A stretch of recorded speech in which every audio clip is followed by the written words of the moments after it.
Good evening, ladies and gentlemen. It is now 6:30, and I will call this regular meeting of the Burnsville City Council to order.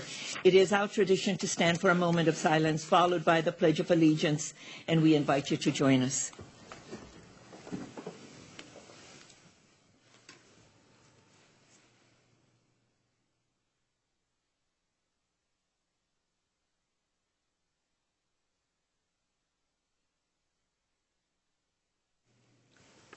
I pledge allegiance to the flag of the United States of America and to the republic for which it stands, one nation, under God, indivisible, with liberty and justice for all.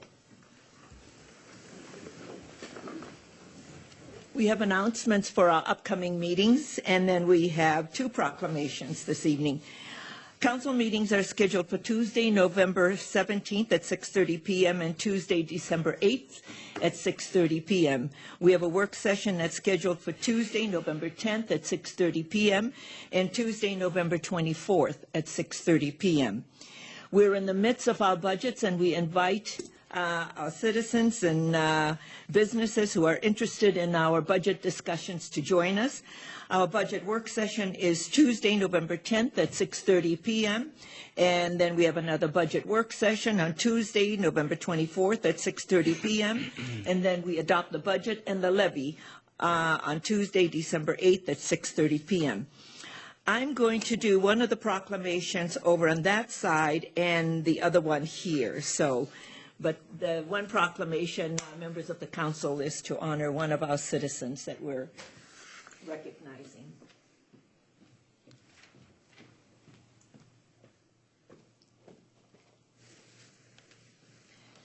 Members of the council and citizens of Burnsville, tonight we have one proclamation that recognizes Colonel Brevet Geraldine Longfellow for induction into the Minnesota National Guard Court of Honors. And we're so proud of the work that she has done in her service to our country. And she's one of ours. And she's also a member of the Burnsville Yellow Ribbon, and that's reflected in the proclamation. Whereas Geraldine Longfellow has served honorably in the military for over 31 years, rising from private first-class clerk typist to lieutenant colonel deputy state surgeon. And whereas during her military service, Geraldine held many noteworthy positions, including Human Resource Equal Opportunity Officer, Company Commander, and Executive Officer of the 34th DISCOM. And whereas Geraldine's drive and dedication positively impacted Minnesota readiness and earned her the prestigious Master Recruiter Badge, and she was nationally recognized as the top medical recruiter for the Army National Guard 4 of 6 years while serving in this position. Whereas throughout her career, Geraldine was known as a soldier's officer who always put the welfare of others ahead of herself and treated soldiers fairly and with respect, and she was always available to those in need of assistance, even if at personal sacrifice. Whereas Geraldine is a founding member and serves on the board of the Women Veterans Initiative, she coordinates the Sister a Sister Battle Buddy program, providing support to women veterans during their medical appointments, and she co-hosts the Women Veterans Coffee Talk group, as well as numerous Women Veterans Initiative events. And whereas Geraldine also serves the community in many ways, including as chair of the Veterans Civic Group Committee and on the City of Burnsville Steering Committee for the Beyond the Yellow Ribbon Initiative, and creates awareness for the purpose of connecting service members and their families with community support, training, service, and resources. And whereas in recognition of all her many accomplishments, Colonel Geraldine Longfellow was inducted into Minnesota National Guard Court of Honors on October 4th, 2015.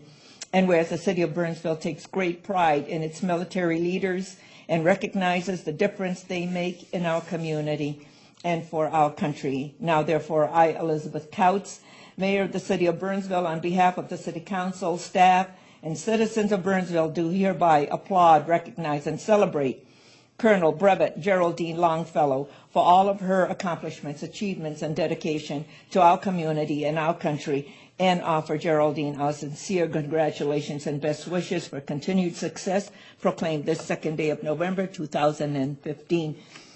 Colonel Longfellow, please come forward, and Colonel Huddleston, if you can come up too. Colonel Huddleston is the coordinator for All Beyond the Yellow Ribbon.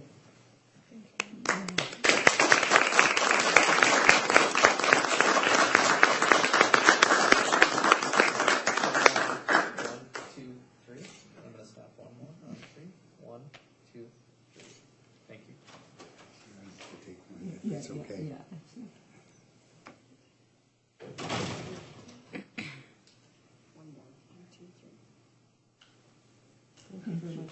Thank you so much for your service to our country. Yeah, thank you.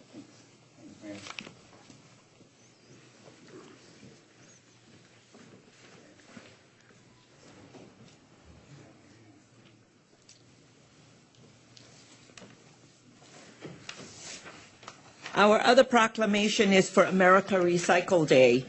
Whereas the City of Burnsville is committed to developing a sustainable community by enhancing opportunity and community well-being while protecting and restoring our natural environment. And whereas recycling and buying recycled product are a part of the strategy for a sustainable community, because recycling protects our environment, it is a wise use of our natural resource to support the economic well-being of our nation. And whereas participating in America Recycles Day 2015 is one way citizens can help raise awareness about the need to reduce waste by recycling and buying recycled products. Now, therefore, I, Elizabeth Couts, Mayor of the City of Burnsville, on behalf of the City Council, do hereby proclaim Saturday, November 14, 2015, to be America Recycles Day, and call upon all residents of the City of Burnsville to join in the celebration of this important date by doing your part in recycling your old shoes. Types of shoes will be accepted in any condition at the Burnsville Ice Center Monday, November 9th through Sunday, November 15th. The shoes will either be reused or recycled into new products, proclaimed the second day of November 2015. We now move on to the consent agenda. This portion of the agenda is, Citizens' comments. oops, that's right, sorry. The next item is citizens' comments. This is the time for citizens to address the council on an item that is not on the printed agenda and not in a form that will be coming before us at a future date. Is there anyone who wishes to address the council? Anyone who wishes to address the council? Seeing no one, we will move on. The next item is additions to the final agenda, and this is for emergency items only. Is there anyone who wishes, Ms. Johnston, are there any emergency items? None from staff, Madam Mayor. Members of the council?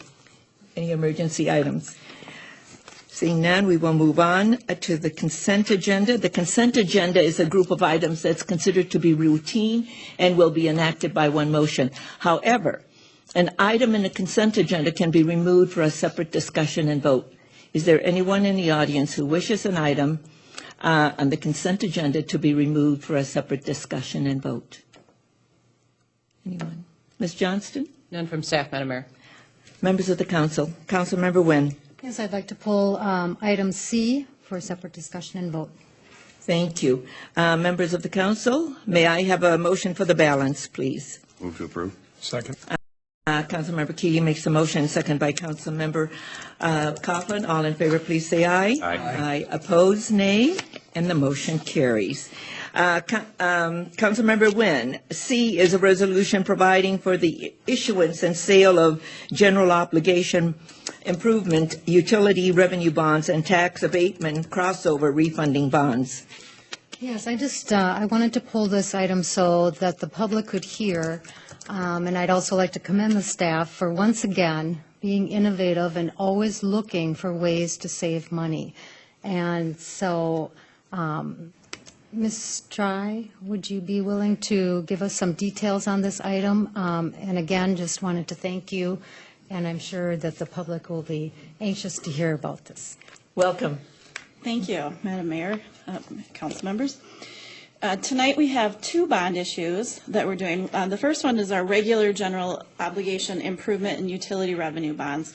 We do these pretty much every year to finance our street reconstruction and rehabilitation projects and the utility revenues that are the utility infrastructure that we put in along with that. Whenever we have a bond issue, we also consider what issues we have outstanding currently that could possibly be refunded by some lower interest rates. When we issue bonds, we put a call feature in. So the bonds that we had our financial advisor look at this year were the 2008 GO tax abatement bonds to finance the Ames Center. And we are recommending that you call for the sale for 6.9 million of those bonds. They are currently outstanding they were at 4% interest, and we're projecting that we could get a 2.25% interest on those particular bonds. This is a partial refunding, and we're doing that because there is a feature on bonds called bank qualification. If we are a small issuer under $10 million, we get a favorable interest rate on our bonds because banks can buy them. So the 6.9 is the amount that we can fit underneath our bank qualification. These bonds are not callable until 2018, so this is advance refunding. So the proceeds will be put in escrow to pay the bonds at the time they become callable. That's all considered in when they are looking at how much savings we would have. And they are predicting that we'll have a $66,500 annual savings on these bonds for the life of the bonds, which is a present value of $550,000. Sweet. Thank you. Thank you very much. Thank you. Councilmember Nguyen, would you like to make a motion? Move to approve? Councilmember Nguyen makes the motion. Is there a second? Second. Second by Councilmember Kaufman. All in favor, please say aye. Aye. Aye. Opposed, say nay. And the motion carries. Thank you very much. We now move on to the regular agenda, and the first item on the regular agenda is a public hearing. This is a resolution vacating a portion of the drainage and easement over Lot 5, Block 4, River Hills, 8th Edition. Mr. Albrecht, our Director of Public Works, is presenting. Mr. Albrecht. Madam Mayor, members of the council, this is a public hearing. I will give you a brief description of what we are discussing tonight, ask you to open the public hearing, take any comment, and then take action on this item.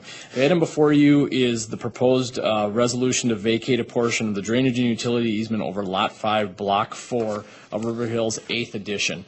We currently have 10-foot side yard utility easements. The city, for many years, has not required that wide of an easement. We now require 5-foot easements, specifically in areas where there aren't utilities and aren't going to be utilities.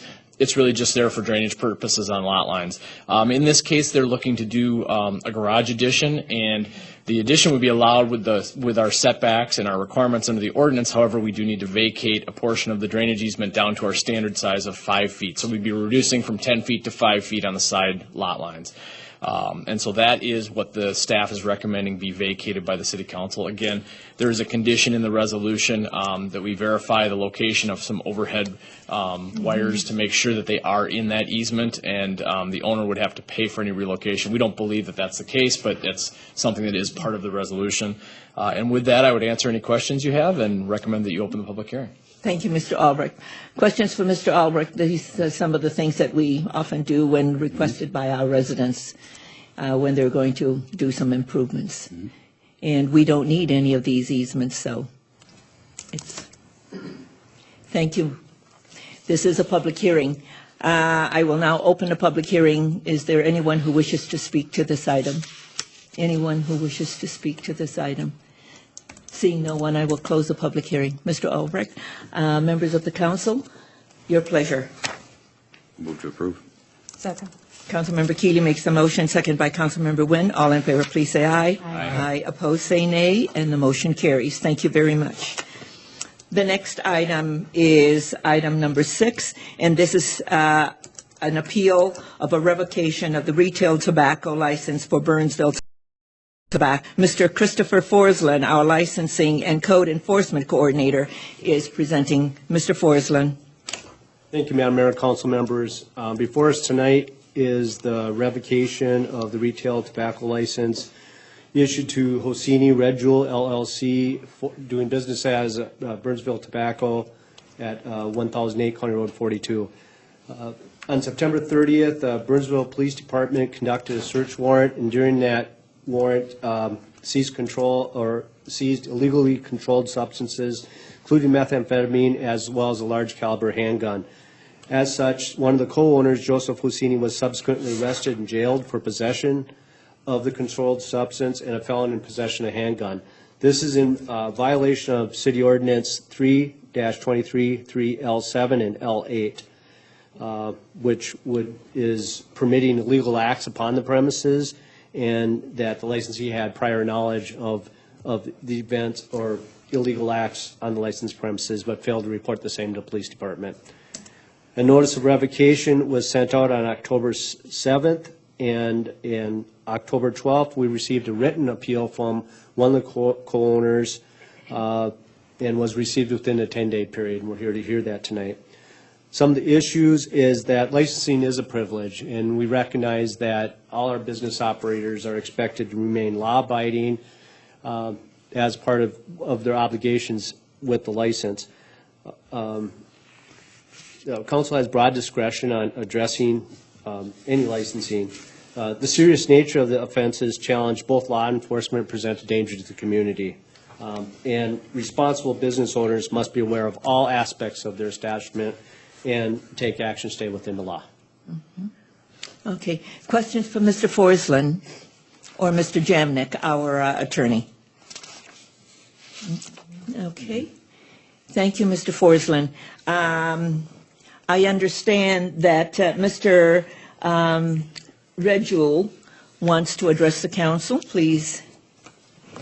Or is it Mr. Snyder who wishes to address the council? It's both of us. Well, then you please come to the podium over here and give us your name and address for the record, Mr. Snyder and Mr. Red Jewel. My name is Nathan Snyder. My address is 310 4th Avenue South, Minneapolis, Minnesota, 55415, Suite 8000. Okay. My name is Ashur Rajul. My address is 28 Washburn Avenue South, Minneapolis, Minnesota, 55410. Thank you. Mr. Snyder. Yes, I'm here on behalf of Mr. Red Jewel. He does take this matter very seriously.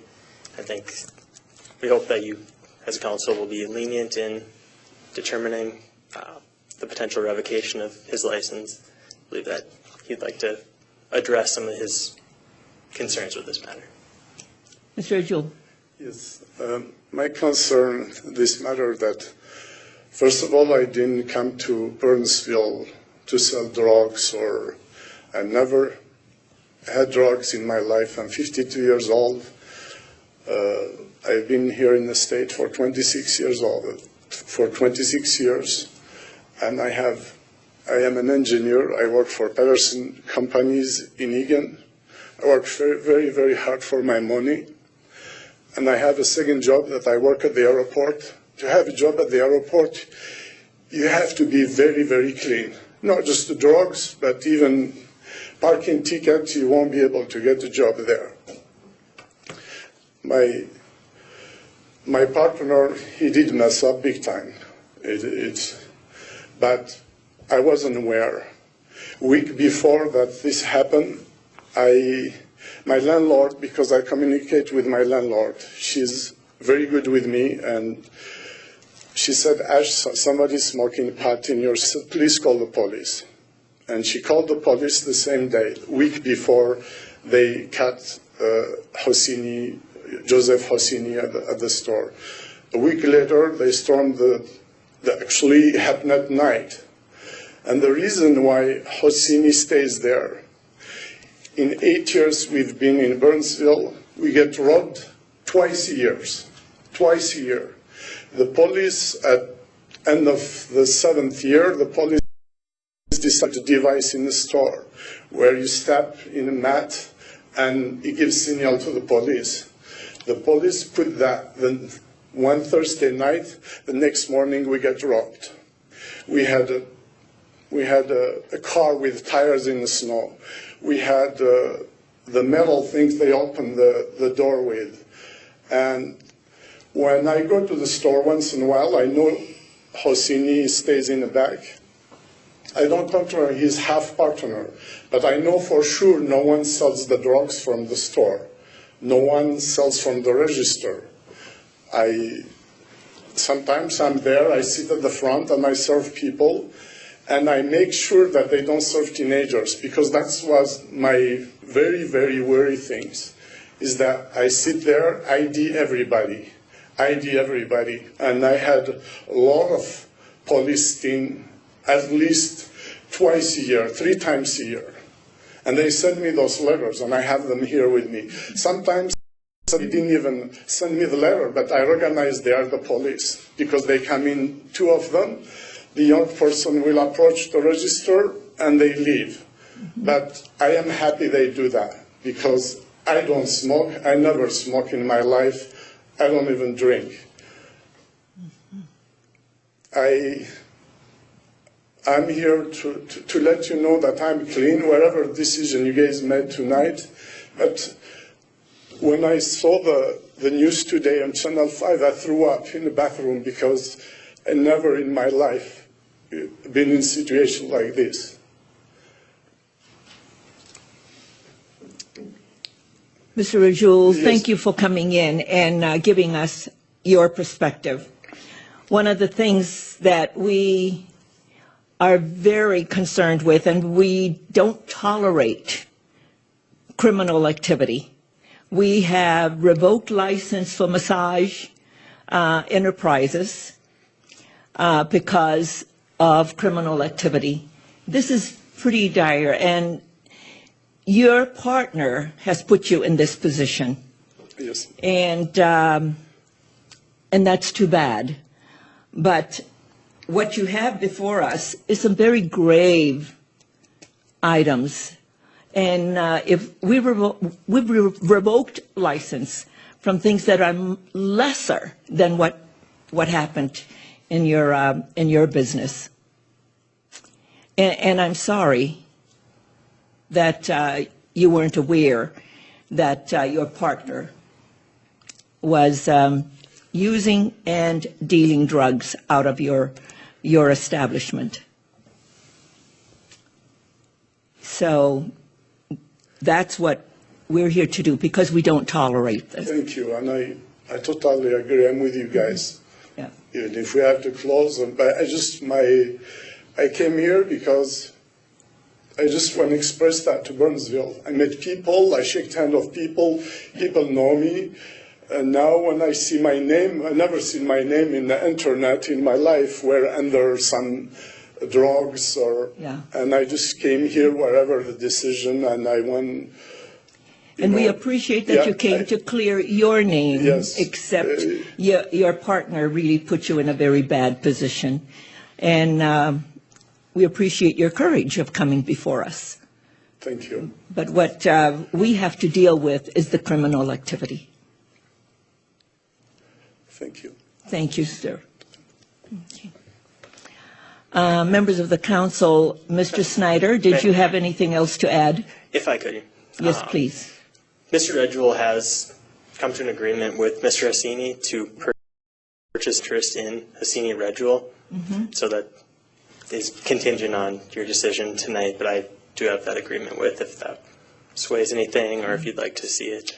You know, that is a matter between business partners. Ours is about enforcing the law. So thank you. Yes. Thank you, Mayor. Okay. Members of the council, do you wish to hear from our attorney, Mr. Jamnik, on this item? Does he wish to speak? Mr. Jamnik? Mayor and council, the only point I was going to make, is Mayor already mentioned it, is that first, the police complaint or the complaint that's been filed includes that there was a controlled buy of methamphetamine at the store, active drug sale. It was not just possession. It was not just possession of a handgun. Secondly, as the mayor indicated as well, the license is held by the Limited Liability Corporation, Hosseini Red Jewel, and our action tonight is against the license holder, that company, in withdrawing or revoking the license by that company. If there's a subsequent transaction or some other change of conditions, that can be brought back to the council. But tonight, our decision, basically for the council, is what the status is of the license issued to the LLC. Yeah. And Councilmember Coughlin. Mr. Jamnik, I also see that, the gentleman that was arrested was also a felon. Is that correct? That is correct. And do you have personal knowledge as to what the felon background was in that circumstance? The police report, mayor and council members, I believe, was a drug-related charge as well, felony level. Mm-hmm. So. Okay. So tonight we are acting on Hosseini Red Jewel LLC. Right. And so if Mr. Red Jewel wishes to open a business under his own name, that's a different entity. He will have to come back to us for a license for that business. Mayor, that is correct. The eligibility would be reviewed at that. Yes. So, Mr. Snyder, those are some options available to Mr. Red Jewel. But right now, we're acting on Hosseini Red Jewel LLC, where the violations took place. Okay. Members of the council.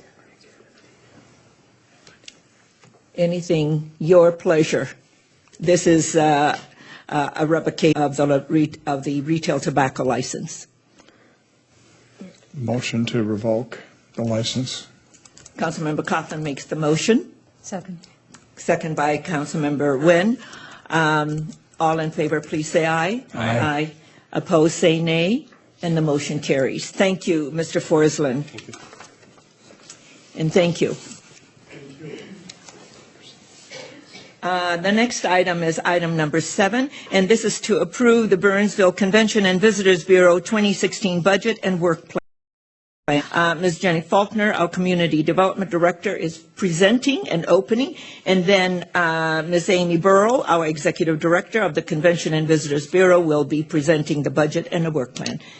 Ms. Faulkner. Thank you, Madam Mayor, members of the council. This is an item that is before you annually at the first meeting in November.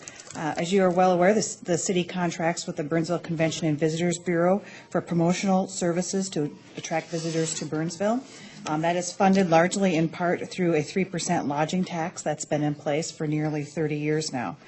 The city's agreement with the CVB requires that the CVB provide the council a copy of its annual organizational goals, marketing plan, and its budget on an annual basis. Council is to review and approve those plans. Mayor Kautz is the city council appointed CVB board member, and I am the appointed staff person. Amy Burrow has been with the Convention and Visitors Bureau Executive Director since 2006. Congratulations, Amy. And she will present the marketing plan and the budget to you, and I will stand for questions as well as after she's done. Thank you. Any questions for Ms. Faulkner? Seeing none. Ms. Burrow, welcome. Thank you, Madam Mayor, members of the council, and thank you, Jenny, for the thorough background and for your support as a board member for the Convention and Visitors Bureau. My first few slides that I have are sort of a recap of what Jenny's already presented in the background information, so I'll go through those a little bit quickly so we get into the nuts and bolts of our success stories of 2015 and then looking forward to 2016. The Burnsville Convention and Visitors Bureau is the destination marketing organization for the city of Burnsville.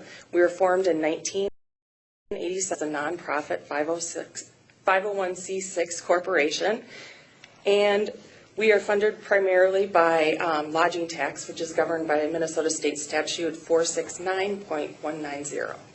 We also have revenue sources through a grant program through Explore Minnesota Tourism, our state tourism organization. Our board of directors met for our strategic planning session in June of this year. And at that time, they reviewed our strategic plan and our different initiatives that the board adopts on an annual basis. And this plan was a 3 to 5 year plan that we adopted a handful of years ago, and we sort of have a motto that of continuation and consistency in our marketing approach and the visitors that we attract. So during our half-day planning session with our board, and we did have a couple of guest speakers from the tourism industry come in and address the board as well, the board identified some key destination drivers as well as organizational drivers, and those are the improving economy. Our Burnsville, as well as the entire state of Minnesota, has experienced a great increase in our average daily rate and occupancy over 2015, and the forecast is looking really good for a handful of years to come. We have many cities that are building lodging properties, and we have a handful of really exciting national worldwide events coming up. So with our average daily rate and occupancy for 2015, we're at our rates and revenue that's higher than it was in 2006 when I first started with the organization before the downturn in the economy. And we also have, which I think is kind of interesting, we have one less hotel. So we have 100 less rooms in our community right now, but we're generating income level back in the days of 2006. Which seems like a long time ago, but not really. The Convention and Visitors Bureau is an autonomous and stable organization. Our board of directors and staff are fiscally responsible and conservative in our financial practices.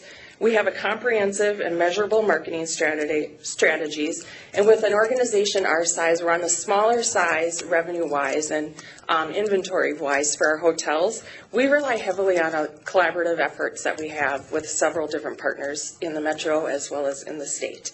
And our staff is involved in the Burnsville community.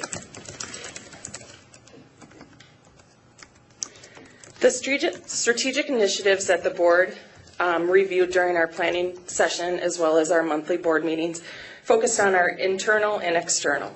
We reviewed again our mission and vision statement that were revised a handful of years ago, our destination drivers, so what is it that's bringing visitors to Burnsville for overnight stays, our marketing initiatives, our operations and budgets, partners and governance. The mission of the Convention and Visitors Bureau is to enhance the community's economy by positioning and marketing Burnsville as a preferred visitor destination. And if you recall, last year when I was before the council for our strategic plan, we had just embarked in a brand refresh with our logo. We had just reskinned our website. We relaunched and kind of upgraded, if you will, our responsive website. So we've really been working to be innovative, even though we, again, are on the smaller side staff-wise in that, but we try to be cutting edge, and I think we have some great initiatives planned for 2016 that will put our bureau on levels of some of the larger metro areas. In 2015, our primary market was the 7-state area here surrounding Minnesota, as well as initiatives that took place in Manitoba, primarily in the Winnipeg area. With our partnerships, we partner with the Metro Tourism Committee, which is a conglomeration of 18 metro area CVBs, and our focus for 2015 was on the Winnipeg visitors during the shoulder seasons, which would be January and February, and then starting this fall, in September, we started an initiative in the Milwaukee area to drive visits from the Milwaukee and greater Chicago area. With our partnership with Minneapolis South, that is a partnership with 3 CVBs, Burnsville, Eagan, and Lakeville. Our focus has been and will continue to be the drive traffic from the Des Moines area, with a strong focus on the leisure visitor and shopping. In 2015, some of our marketing initiatives included, and this is just a real small snapshot of the different initiatives that we have, but I'd mentioned we have launched a new responsive website. We did print, digital, TV, and radio advertising. A lot of the TV and radio came through our partnerships with our metro area, because our budget for that is about $300,000. So that's quite a large budget to have for marketing initiatives, as well as our social media and trade shows and women's expos that we attended to promote Burnsville as a visitor destination. What was really exciting in 2015, what we had talked about last year, was we were embarking on a project with the Minnesota Traveler, which is a 30-minute TV show that highlights travel throughout Minnesota, and the CVB bought into the Minnesota Traveler, and our episode aired in mid-September, and we really focused on driving traffic for Explore. So we focused on Buck Hill, golf, our great restaurants, our large variety of different shopping destinations. That show has over 4 million viewers, and our episode will air on Fox Sports North and Fox Sports Wisconsin 12 times throughout this year, as well as Burnsville Community Television is playing it on the community television stations, and we have it on our website and social media outlets as well. As I had mentioned earlier, we have the hotels is our funding through the lodging tax, and we do have 9 hotels that offers a great variety from full service to limited service properties. I touched on earlier some of the great events that we had this year. We kicked off the 2015 with a really big, exciting event here in Burnsville. We partnered with the Kennedy Center for the Arts and Normandale Community College to bring 1,500 college students to Burnsville for one entire week in January. They utilized 4 of our hotels as well as center and all of our restaurants. I saw college kids all over Burnsville that week, so that was very exciting. And it was at a great time for our stakeholders, our hotels, restaurants, and attractions, because January tends to be a bit slower of a time. And we're really excited to bring that group back again for January 2016. So it might even be a couple hundred more students visiting, so as the conference grows. Next year we also have in St. Paul the U.S. Figure Skating Championship, and worldwide attention will be on Minnesota for the Ryder Cup, starting in late September, early October of 2016, as well as the USA Volleyball Girls National Championships, Super Bowl in 2018, as well as the Men's NCAA Frozen Four and basketball Final Four for some great events that we're looking forward to. The board took at our destination drivers for 20 and beyond, and we've really focused on the events that we currently have, whether they're community events or events that we can bring in, such as the Kennedy Center.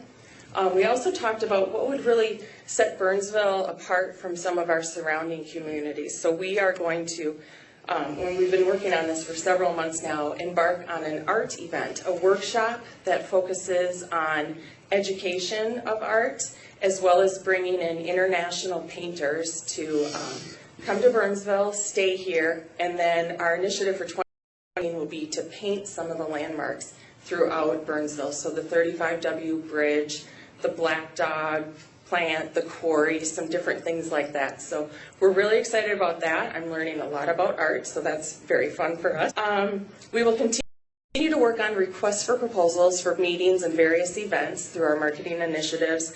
And then what really sells our destination is our location, our proximity on the interstate, our minutes from the Mall of America, the International Airport, downtown Minneapolis, and St. Paul.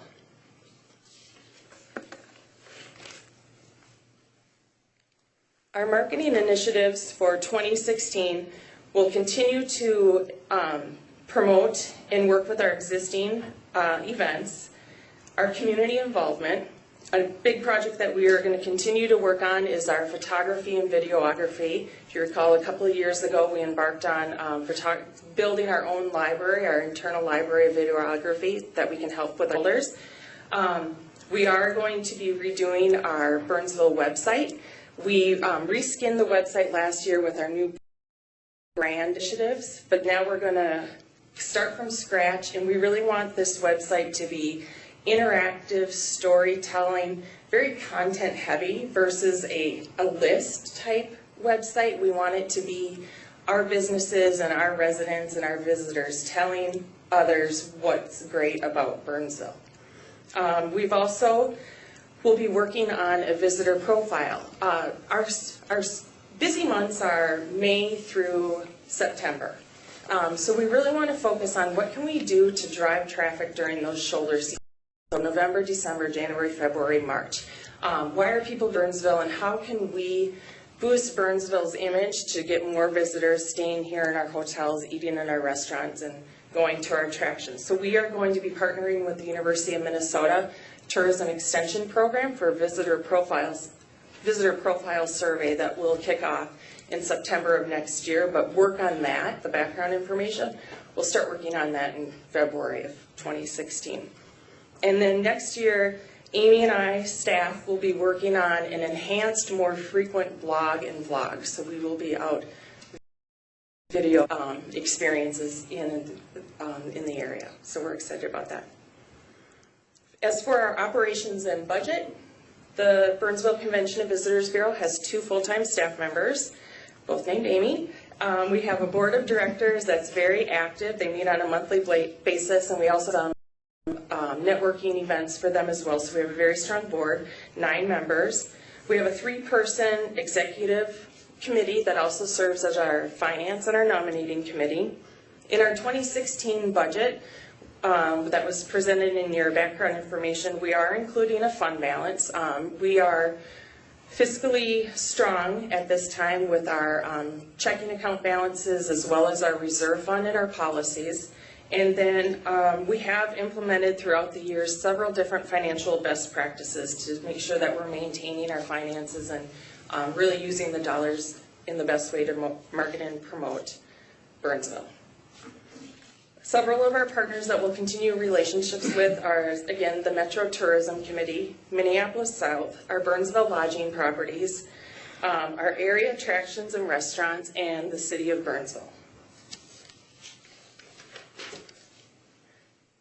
And there's 4 key documents that are that we focus on for our governance and our policies, and that is our Articles of Incorporation with the State of Minnesota, the annual agreement Jenny had mentioned in the background information with the City of Burnsville, our bylaws, and our employee handbook. All 4 of those documents over the last 2 to 3 years have all been amended and updated, and our board continues to review on a regular basis for best practices. And I would just like to thank you all for your time this evening. We're really excited for the year that we've had so far in 2015 as far as and generating more visits and attracting eyeballs to Burnsville, if you will. And we have a great plan in place, I believe, for 2016, and we're excited for that. And with that, I will stand for questions. Thank you. Members of the council, any questions for Ms. Burrell or Ms. Faulkner on the budget and the work plan that has been presented? Looks good, thank you. Great work. Yeah. Thank you. With that, may I have a motion? Motion to approve. You like everything. Second. Oh, Councilmember Coughlin makes the motion, second by Councilmember Nguyen. All in favor, please say aye. Aye. Opposed, say nay, and the motion carries. Ms. Burrell, Ms. Faulkner, thank you very much. Well done. Thank you. And continue the great work. Thank you very much. Thank you. Members of the council, that is the end of our agenda, and there are no other items to come before the body this evening, and a motion to adjourn is in order. Move to adjourn. Councilmember Keeley makes the motion. Second. Second by Councilmember Nguyen. All in favor, please say aye. Aye. Opposed, say nay, and the motion carries. Good night, and thank you for being with us.